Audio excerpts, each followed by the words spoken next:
Bismillahirrahmanirrahim. İnnelhamdülillah nehmeduhu ve nesta'inuhu ve nestağfiruh. Ve na'udzu billahi min şururi enfusina ve min seyyiati a'malina. Men yehdihillahu fela mudille leh ve men yudlil fela hadiye leh. Eşhedü en la ilahe illallah vahdehu la şerike leh ve eşhedü enne Muhammeden abduhu ve rasuluhu. Amma ba'd. Allah Teala Zariyat suresi 55. ayette buyurur ki: "Ve zekkir fe inne zikra tenfa'ul mu'minin." Hatırlat, həqiqətən hatırlatmaq möminə fayda verir. Biz çok güzel bir mövsümün içərisindəyik və Zilhiccə ayının ilk 10 günləri və bu gündə ən əzəmətli ibadətlərdən biri olan Qurban ibadəti əda olunur və biz də Allahın izni ilə Qurban barəsində bəzi xatırlatmalar və bu barədə verilən çoxlu suallar ətrafında danışacağıq. İlk öncə Qurban ibadətlərdən bir ibadətdir. İnsan qurbanı kəsməkdəki məqsədi Rəbbinə yaxınlaşmağıdır, Rəbbinin razılığını qazanmasıdır. Və Qurban barəsində də Tirmizidə keçən hədisdə Peyğəmbər sallallahu aleyhi və səlləm belə buyurur. Hədisin mənası olaraq belə gəlir ki, Adəm evladı Qurban bayramı günü qan axıtmaqdan, yəni qurban kəsməkdən daha əfsəl bir əməl etməz. Qiyamət günü onun kəsdiyi qurban buynuzu, tükləri və həmçində dırnaqları ilə gələr. Və qurbanın qanı yerə çatmamış Allah katında qəbul olar. Ona görə də qurbanlarınızı kəsdiyiniz zaman könül xoşluğu ilə kəsin. Hədis barəsində alimlər ixtilaf etmişlər, səhihliyi barəsində və hədisi həsən sayan alimlər də olmuşdur. Bugün götürəcəyimiz bir neçə sual var. Qurban mövzusu ətrafındadır. Suallardan birincisi odur ki, qurban kəsməyin hökmü nədir? Qurban kəsmək sünnətun müəkkədə, yəni təkid olunan sünnədir. Yəni vacib deyil. Əgər bir şəxsin imkanı olsa belə o insanın üzərində vacib deyil ki, qurban kəssin. Ancaq qurban kəsməsi, Rəbbinə yaxınlaşması üçün ibadət etməsi həqiqətən də gözəl əməllərdəndir. Və suallardan ikincisi, qurban hansı heyvanlardan kəsilir? Qurban balaca baş heyvanlardan, qoyun, keçi və böyük baş heyvanlardan isə mal, yəni dana, inək, camış və həmçinin də dəvədən qurban olur. Və digər heyvanlar var ki, bunların yeyimi halaldır, icazəlidir, ancaq qurban üçün isə icazəli deyil. Bunlardan biri, məsələn, atın kəsilməsi. At yeyilməsi icazəli olan heyvanlardan, ancaq qurban üçün at kəsilmir. Və yaxud da ki, maral və yaxud da ki, bunun mislində olan digər ov heyvanları qurban üçün uyğun deyil. Suallardan üçüncüsü odur ki, qurban kəsimi nə vaxt başlayır? Qurban kəsimi Zilhiccə ayının 10-u, yəni bayram günü, bayram namazından sonra başlayır. Bayram namazından sonra. Əgər kim bayram namazından qabağa qurban kəsərsə, onun qurbanı qurban sayılmır. Və qurban bayramı günü də qurbanın kəsilmə vaxtı namazdan sonradır. Çünki bayram günü bir namaz var və sonra xutbə gəlir. Və bayram namazı cümə namazından fərqli olaraq birinci bayram günü namaz qılınır və sonra xutbə oxunur. Bayram namazının xutbəsinin dinlənməsi sünnədir. Cümə namazının xutbəsi kimi vacib deyil. Və əgər bir şəxs bayram namazı qılındıqdan sonra qurban kəsərsə, yəni xutbə başa çatmamış, qurban kəsərsə, onun qurbanı səhih sayılır. Və həmçinin verilən suallardan dördüncüsü, qurban kəsimi nə vaxt bitir? Qurban kəsiminin bitmə vaxtı deməli Zilhiccə ayının 13-ü məğrib namazının daxil olması ilə, günəşin batması ilə qurban kəsimi artıq qurban bitir. Yəni bir şəxs cümə günü, bayram günü, bayram namazından sonra, çünki Allah buyurur ki, "Fasalli li rabbike venher", Rəbbin üçün namaz qıl, qurban kəs.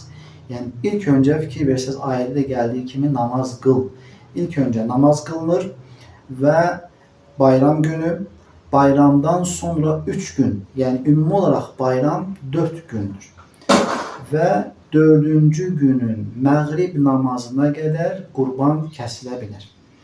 Verilən suallardan 5-incisi odur ki, qurban kəsdirəcək şəxs saçından və dırnağından nə vaxt tutmalıdır?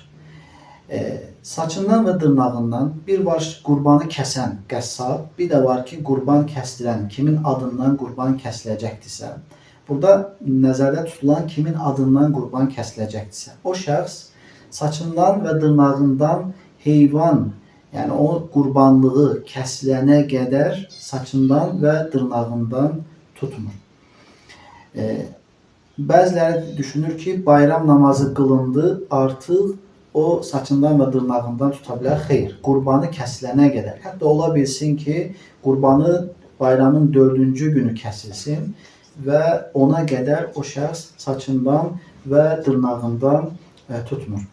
Və suallardan 6-cısı odur ki, qurban kəsildiyi zaman hər hansı bir duanın oxunması vacibdir. Xeyr, qurban kəsildiyi zaman hər hansı bir duanın oxunması vacib deyil.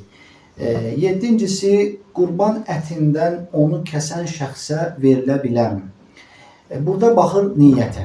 Əgər bir şəxs qurban kəsdirir və o adam kəsən şəxs üçün onu kəsmə haqqı olaraq qurban payından verirsə, bu icazəli deyil. Yox, əgər qurban kəsən şəxs həqiqətən də ehtiyac sahibidirsə, qurbanı kəsmə haqqını verdikdən sonra həmənki qurban payından onun üçün də hədiyyə və yaxud da ki, sədəqə verə bilər. Və suallardan 8-incisi, qurban borcla alına bilərmi?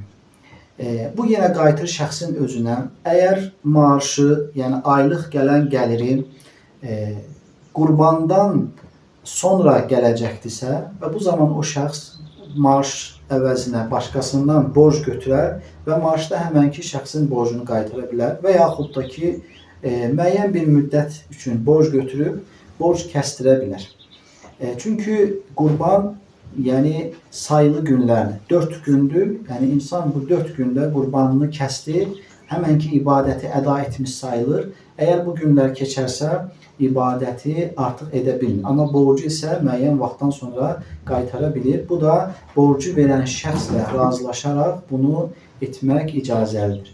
Və bir də sual verilir ki, 9-cu sual, borcu olan şəxs qurban kəsə bilər. Bu da qayıtır yenə şəxsin özünə. İlk öncə bilmək lazımdır ki, borcu geri qaytarmaq vacibdir. Ancaq qurban kəsmək isə sünnədir. Əgər sənin kiməsə borcun varsa və sən bu borcu qaytarmamaqla həmənki şəxsə əziyyət verirsənsə, bu zaman onun, həmənki şəxsin borcunu qaytarması daha yaxşıdır. Əgər kimdənsə borc götürmüsünüzsə və o şəxsin ehtiyacı varsa, xəstəsi varsa və yaxud da bayram keçirmək üçün azuqəsi yoxdursa, sizin qurban kəsməniz düzgün deyil və sizin üzərinizə vacib olan odur ki, həmənki borc sahibə borcunu geri qaytarasınız. Və verilən suallardan 10-cusu odur ki, qurban əti neçə hissəyə bölünə bilər? Elm əhli qurban ətini 3 hissəyə bölünməsi barəsində rəy vermişlər. Bunlardan bir hissəsi insanın özü, yəni öz ailəsi üçün, ikinci hissəsi sədəqə, yəni ehtiyac sahiblərinə və üçüncüsü də odur ki, insanın hədiyyə verməsi. Və bu da insanlar arasında məhəbbətin, şəfqətin və həmçində mehribançılığın artması üçün olan faydalardan və həmçində dinimizin buyurduğu gözəl əməllərdəndir. Verilən suallardan 11-incisi odur ki, qurbanın qiyməti necə hesablanmalıdır, necə razılaşılmalıdır? Bu çox mühüm bir sualdır. Yəni, bəziləri qurbanı alır və kəsib, ətini çəkib və sonra qurban sahibinin, yəni mal heyvan sahibinin pulunu verirlər. Bu icazəli deyil. İcazəli olan odur ki, qurban diri şəkildə diri şəkildə kəsilincə öncə qurbanın pulu verilməlidir və yaxud da ki, danışılmalıdır. Çəkilə də bilər heyvan, çəkilməyə də bilər. Bəziləri deyir ki, qurbanlıq heyvanı çəkmək icazəlidir. İcazəlidir. Qurbanlıq heyvan çəkilə bilər, qapana qoyula bilər. Məqsəd nədir? Onun qiymətinin ortaya çıxarılması üçün və yaxud da ki, kəsilmədən öncə, qapana qoyulmadan ayaq üstə də danışıla, qiyməti danışıla, razılaşa bilər. Ancaq heyvan kəsildikdən sonra onun pulunu verilməsi artıq bu qurbanlıq sayılmır. Çünki qurban bir şəxsin mülkü olduqdan sonra onu kəsməsi icazəlidir. O qurbanlıq sayılır. Əgər bir şey sənin mülkün deyilsə, sənin mülkün olan bir şeyi qurbanlıq kəsməyin də düzgün deyil. Məsələn, əgər bir şəxs qurban kəsmək istəyir və qurbanın qiyməti danışılmayıb və kəsdikdən sonra, yəni onu onu həmənki qurbanı almayıb onu kəsir və onun malı olmadığına görə həmənki qurbanın da kəsimi düzgün sayılmır. Verilən suallardan 12-cisi böyükbaş heyvanda neçə nəfər şərik ola bilər? Ən çoxu 7 nəfər. Bir nəfər də kəsə bilər. Məsələn, dananı və yaxud da ki, camışı, dəvəni bir nəfər də kəsə bilər, 2 nəfər də, 3 nəfər də, 5 nəfər də və ən axırıncı say həddi 7 nəfərdir. 7 nəfərdən artıq şərik olması icazəli deyil. Verilən suallardan 13-cüsü odur ki, ölmüş birinin adından qurban kəsilə bilərmi? Məsələn, bir şəxs ailəsi adının, özünün və yaxud da ailəsinin adından qurban kəsdirir və ölmüş, dünyasını dəyişmiş valideyninin, ana-atasının adından da qurban kəsdirmək istəyir. Və bu icazəli deyil. Yəni, sünnədə belə bir şey varid olmayıb ki, bir şəxs dünyasını dəyişmiş insanın adından qurban kəssin. Sədəqə oluna bilər, sədəqə verilə bilər. Ancaq qurbanın kəsilməsinə gəldikdə isə, yəni dünyasını dəyişmiş bir şəxsin adından qurban kəsilməsi ya Peyğəmbər s.ə.v və yaxud da ki, onun sahabələrindən varid, yəni sələfdən belə bir şey varid olmamışdır. Və suallardan da 14-cüsü, sonuncusu götürmək olar ki, qurbanlıq heyvanın əti və dərisi satıla bilərmi? Kəsən şəxs, qurbanı kəsən və yaxud da kəsdirən şəxs heyvanın ətini və dərisini satması icazəli deyil. Əgər o şəxs malın dərisini və yaxud da ki, ətini başqa bir şəxsə vermişdirsə, hədiyyə və yaxud da ki, sədəqə olaraq vermişdirsə, artıq o həmənki şəxsin öz öhdəliyinə qalır. Yəni, kimə hədiyyə verilmişdirsə, dəri və yaxud da ki, ola bilsin baş ayaqdır. Kiməsə hədiyyə verilmişdirsə, o insanın həmənki heyvanın dərisini, baş ayağını, ətini satması isə bunda bir problem yoxdur. Yenə də düzünü Allah bilir. Ancaq bir şəxsin özünün, yəni kəsən bir şəxsin o satdığı, kəsdiyi qurbandan hər hansı bir mənfəət əldə etməsi icazəli deyil. Altdan istəyirik ki, Allah-u Teala bizə eşitib faydalanmaq nəsib etsin və bizə qabul olan qurbanlar nəsib etsin. Əmin. Subhanəkəllahumma və bihamdik. Nəşhədu ən la illə ənt nəstəğfiruka və nətubu iləyik.